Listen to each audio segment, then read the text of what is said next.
Ya,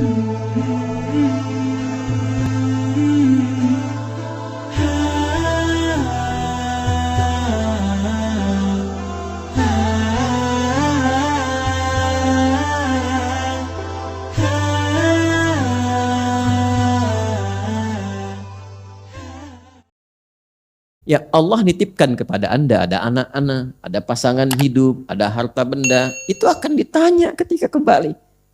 Nah, karena itu, rasakan ketika menerima titipan itu bagaimana kalau saya pulang, bagaimana kalau saya wafat, mengembalikan dan ditanya, mempertanggungjawabkan setiap titipan itu. Nah, ini spirit ini usahakan ditampilkan ketika akan sholat. Kata Al-Quran, kalau hendak engkau sholat, rasakan mungkin sholat itu menjadi sholat terakhir dalam kehidupan kita. Dan boleh jadi saat sujud itu kita berpulang. Ini yang diisyaratkan oleh Nabi SAW setiap akan beliau sholat, setidaknya menghadap kepada jamaah itu, selain mengatakan istau, kan? Ya, beliau juga mengatakan apa? Sallu salatal muwadda'. Sholatlah, persiapkan diri kita saat ini seakan-akan ini sholat perpisahan kita dalam hidup. Nah, kalau kita merasakan akan berpulang, kekhusyuan akan hadir. Jadi pengantar pertama, hanya kekhusyuan ini akan bertahan di pembuka sholat. Awal-awal. Tengah-tengah bisa kabur lagi. Betul. Ya memang betul begitu. Karena Nabi pun mengatakan demikian. Ya. Atau kama qala Rasulullah sallallahu alaihi wasallam atau bima ma'na. Ya. Idza kabbara, jika seseorang telah bertakbir, mulai takbir itu, ya mulai bertakbir tuh, fayaqulu syaitanu, maka setan akan mulai berkata, uzkur kada, ingat ini ya, ingat itu ya. Jadi kalau sebelum takbir kita bisa merasa fokus, gak ingat apapun, siap sholat saja. Qad qamatis shalah, iqamah kan, qadnya li taqrib, untuk mendekatkan. Ayo sudah mulai akan sholat, siap, siapkan hati, khusyukkan, mungkin akan wafat. Kita siap tuh, tapi kalau sudah mulai bertakbir, setannya mulai datang. Ingat ini, ingat itu. Allahu Akbar, ingat mobil, jemuran, status belum diupdate, apa macam-macam muncul semua. Ya, hatta la yash'ural musalli kam raka'atan yusalli, sampai ada orang sholat tidak sadar berapa rakaat sedang menunaikan sholatnya. Itu kata Nabi. Kalau Nabi bersabda demikian, pasti terjadi. Sholat subuh tadi berapa rakaat? 2. Ada yang 3. Ibu tadi sholat subuh? Kesiangan berarti. Ya. Tadi dia subuh. Ya. Ada yang 3, padahal cuma 2. Maka untuk bisa mengurangi itu dan bisa menepikan hal yang mengganggu supaya bisa fokus dalam sholat, salah satunya apa? Salah satunya adalah mencoba mempelajari, memahami bacaan-bacaan yang dibaca dalam sholat. Itu isyaratnya ada di Quran surah ke-29 ayat 45. Utlu ma uhiya ilaika minal kitab wa aqimis salah. Sebelum Anda menunaikan sholat, kata Al-Quran, sebaiknya baca dulu, pahami dulu, lalu amalkan, praktekkan apa yang telah dipahami itu. Itulah sholat yang ideal. Tidak paham itu tidak berdosa. Gugur kewajiban. Jadi kalau kita, bukan kita. Kalau ada orang yang sholat,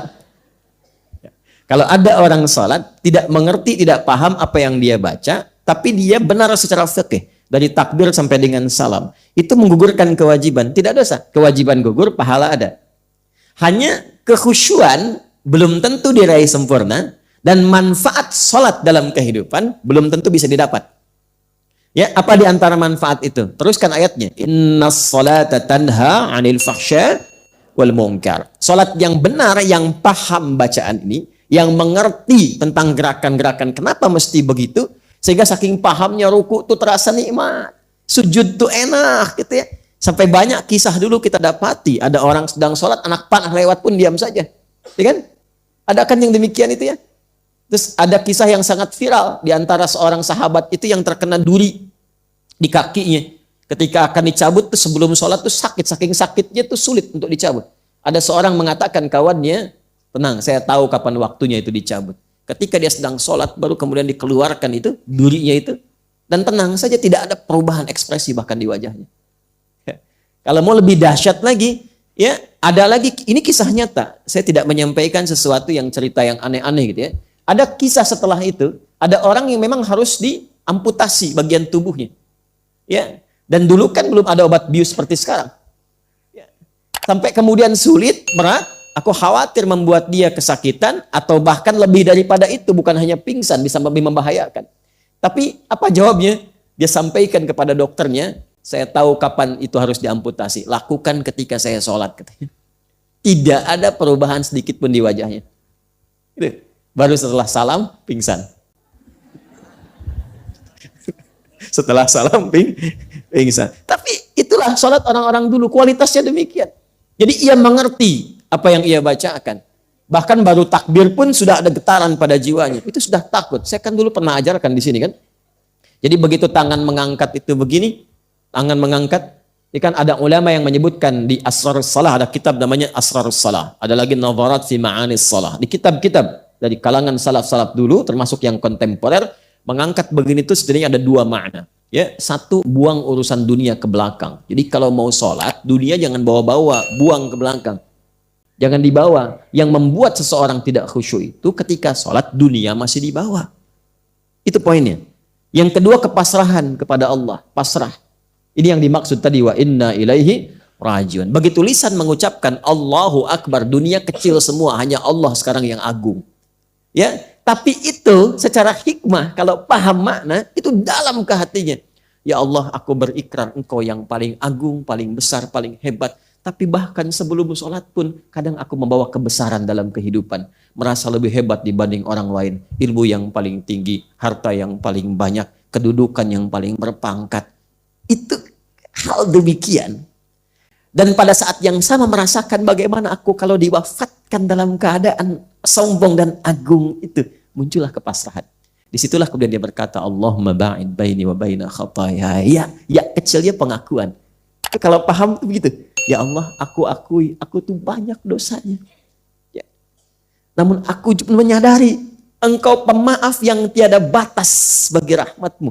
Maka aku mohon ya Allah, pisahkan aku dan jauhkan dari kesalahan yang aku perbuat seperti Engkau jauhkan timur dan barat yang tidak pernah menyatu. Jangan buka itu lagi di hari kiamat. Aku taubat sekarang. Kalau di hari kiamat dikatakan, "Faman ya'mal mithqala dzarratin khairan yarah wa man ya'mal mithqala dzarratin syarran yarah." Yang kecil sekecil apapun dibuka, baik ataupun buruk.